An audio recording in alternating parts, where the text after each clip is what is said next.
दोपहर 1 बजे से कोरोना को लेकर बने मंत्री समूह की उप समिति की बैठक नेपाल हाउस में हुई। स्वास्थ्य मंत्री बन्ना गुप्ता आज रिम्स पहुंचे और वहां हो रहे कार्यों की समीक्षा की। उन्होंने स्वास्थ्य कर्मियों की सराहना भी की।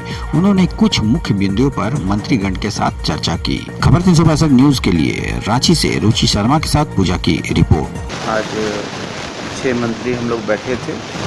बैठ के कई जो उस दिन कैबिनेट में ये निर्णय हुआ कि ये उप समिति बनेगी। उप समिति बन के विभिन्न बिंदुओं पर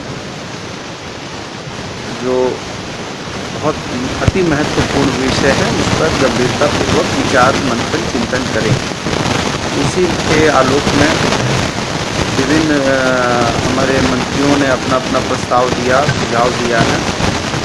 हमारे आदरणीय चंपाई सोरेन जी ने इस बात की तरफ ध्यान आकृष्ट किया है कि जो हमारे प्रवासी मजदूर जो 7 से 8 लाख लोग हैं वो जब आएंगे तो उनको पहले बाइफरकेट करना होगा हर ज़िला में कि किस ज़िला में कितने लोग पहुंच रहे हैं और जो वहां पहुंचेंगे उनको सिर्फ किस स्तर पे रखा जाएगा और उनको रखने के बाद उनके खाने की व्यवस्था, उनके रहने की व्यवस्था, नहाने की व्यवस्था, पीने की व्यवस्था, मतलब जो उनका जो दैनिक जीवन है वो दैनिक जीवन प्रभावित नहीं हो, इसमें जो भी व्यवस्थाएं हैं वो व्यवस्थाओं को सुनिश्चित करते हुए भविष्य में उनको रोजगार से कैसे जोड़ा जाएगा, तो उसके लिए अलग अलग विचार आया है।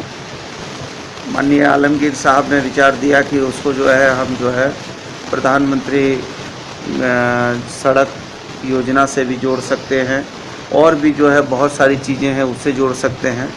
हमारे खाद्य आपूर्ति मंत्री आदरणीय रामेश्वर उरांव जी जो हमारे वित्त मंत्री भी हैं, उन्हीं की अध्यक्षता में आज की ये बैठक चालू हुई है। तो उन्होंने इस बात को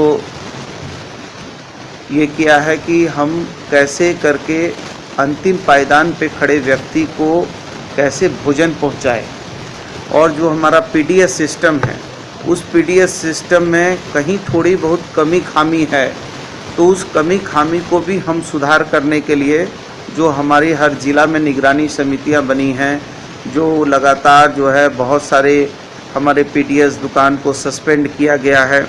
बहुत सा पीडीएस दुकान है जिसमें 232 दुकान को सस्पेंड किया है, 41 पर एफआईआर भी किया गया है, 9 को रद्द करने की भी कार्रवाई की गई है और 414 दुकान को सुकोच किया गया है और 310 फ्लाई स्क्वाड बनाए गए हैं।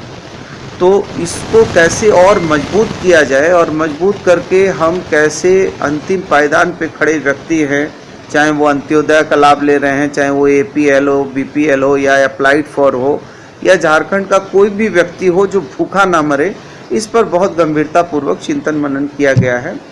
तीसरा एक विषय जो है जो हमारे सत्यानंद भोक्ता जी ने श्रम के बारे में, चूँकि खुद श्रम मंत्री भी हैं, तो हमारा जो श्रमिक आएगा उस श्रमिक को मनरेगा के साथ और हम कैसे करके विभिन्न कंपनियों में भी, यदि प्राइवेट कंपनियां भी हैं तो उन लोगों से भी हम लोग बातचीत करेंगे और कोशिश करेंगे कि उन लोगों के साथ, चूँकि हमारे श्रमिक हैं, हमारे लोग हैं, वो भूखे ना मरे, उनका रोजी रोजगार नहीं छिनाए, इसके लिए सरकार जो है बृहद पैमाने पर कार्य योजना बना रही है।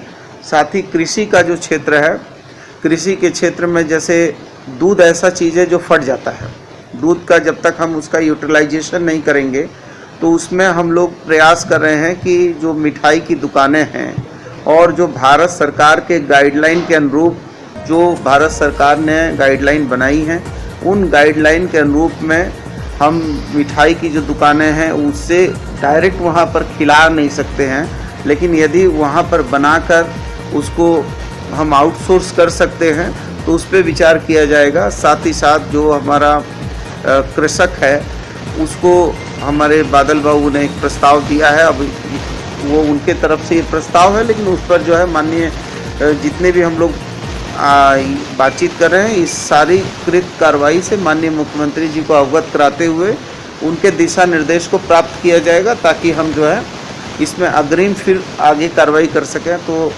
जो चूँकि धान की कटनी, गेहूं की कटनी के लिए जो मशीन है वो मशीन का हम कैसे कृषक को लाभ दे सकें, और यदि हम उसका लाभ नहीं दे पा रहे हैं तो बादल बाबू ने एक और विषय कहा है कि हम लोग कोशिश करेंगे कि जब हमारा रोपनी का टाइम होगा तो ज़मीन को जोतने के लिए हम ट्रैक्टर जो है, सरकार ऐसी व्यवस्था पर विचार कर रही है कि ट्रैक्टर के माध्यम से फ्री ऑफ कॉस्ट जो है हमारे कृषक को ट्रैक्टर की सुविधा उपलब्ध कराएं।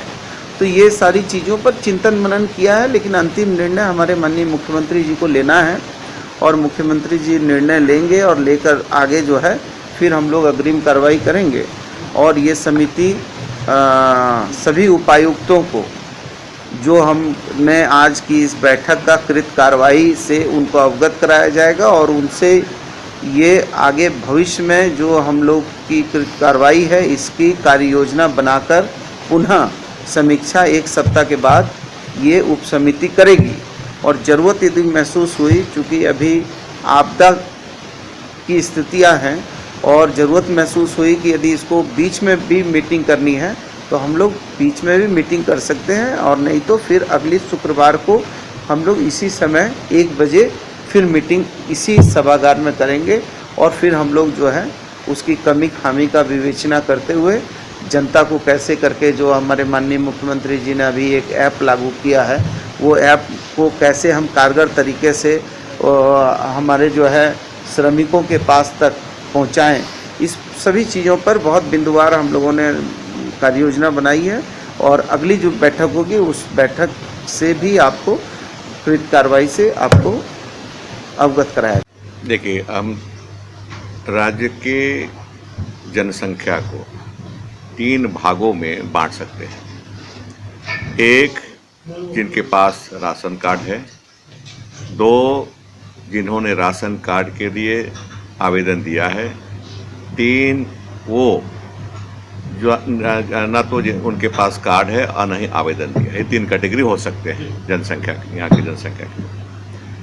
जिनको कार्ड है, आप जानते हैं कि उनको तो राशन मिल रहा है, दोगुना मिल रहा है बल्कि। जो अप्लाई किए हैं, आवेदन दिए हैं, उनको भी अभी हम लोग 10-10 केजी के हिसाब से दे रहे हैं। अब जो बचे हुए लोग हैं जिन्होंने अप्लाई नहीं किया है, उनको हम अपील कर रहे हैं कि आज अगर अप्लाई कर देते हैं, वो ऑनलाइन नहीं भी होता, दरख्वास्त देते हैं मुखिया के मार्फत से अप्लाई कर देते हैं, तो उनको भी देंगे। अच्छा, ये पता नहीं, इस पर हम करेंगे, विचार करेंगे। आप जो शिकायत दिए हैं, आप लोगों से भी निवेदन ये है कि इस तरह की शिकायत आए तो ज़रूर हम लोग तो बताएं कि हर शिकायत की हम लोग जांच करेंगे, सत्यता की जानकारी लेंगे हम लोग। तो आपका ठीक है। ऐसा है कि वो ऐसा नहीं कर, पैसे की कोई कमी नहीं है सरकार के पास। अभी हम लोग सब काम रोक करके लोगों को खाद्यान्न पहुंचाने में लगे हैं, स्वास्थ्य का काम में, और लोगों को खाद्यान्न पहुंचाने में लगे हुए हम लोग।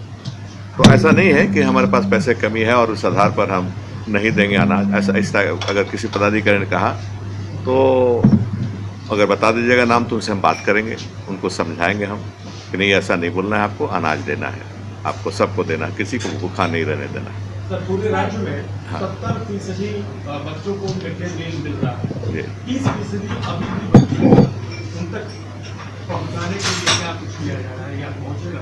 नहीं, ऐसा है कि पहले मिड डे मील का कंसेप्ट क्या है, कि जैसा आपको हो सकता है खराब लगे, लेकिन मैं बोलना चाहूँगा, यहाँ से एक प्रयास हुआ था, आपने क्या किया, या हमारे विपक्षी पार्टी के लोग क्या किया, क्या इशू बनाया उसको? हम कहते रह गए कि योगी सरकार 2000 बस भेज करके दिल्ली से मजदूरों को मंगाए। आप उसको छापे भी नहीं, आप लोग किसी ने उसको, प्रेस के लोग भी, जो चौथा स्तंभ है डेमोक्रेसी का, उनको आपको ध्यान देना चाहिए, प्रमुखता से छापना चाहिए। थोड़ा खराब लगेगा, लेकिन हमको बोलने दीजिए, हमको भी मेरी भी स्वतंत्रता है, आपकी स्वतंत्रता है, मेरी भी स्वतंत्रता है बोलने की। तो आपने छापा नहीं, उस पर कोई मैंने पब्लिक ओपिनियन बनाने की कोशिश आप लोग भी नहीं की। अब सवाल है कि मैंने पढ़ा 2 दिन पहले, लॉकडाउन में जहाँ हैं वहीं रहना होगा। अब कुछ लोग अपना इंतजाम करके, बिहार के लोग, बच्चे लोग आ गए बिहार के बॉर्डर में। नीतीश सरकार ने, जो पढ़ा उसको बोल रहा हूँ मैं, नीतीश सरकार ने कहा कि उनको अंदर नहीं घुसने देंगे, उनको बाहर ही रहना होगा, है ना, क्योंकि वो आ रहे हैं, हो सकते हैं इस डिजीज़ के, इस रोग के कैरियर बन के आ रहे होंगे। तो वो तो अव्यवस्था है, तो उसको हमको ध्यान देना पड़ेगा। तो हम कैसे उम्मीद करते हैं हमसे आप कि हम यहाँ से गाड़ी भेजें और उनको लावें, है ना? कैसे समझ सकते हैं जब पूरा देश हम शुरू कर दिए हैं, शुरू ही हम लोग कर रहे हैं, हमारी सरकार कर रही है, हेमंत जी बोल रहे हैं कि हम देश के साथ रहेंगे। इस मौके में देश की केंद्र सरकार जो कहेगी हमको, उस गाइडलाइन को हम लोग मानेंगे, उसका उल्लंघन नहीं करेंगे। तो फिर कैसे हम करें?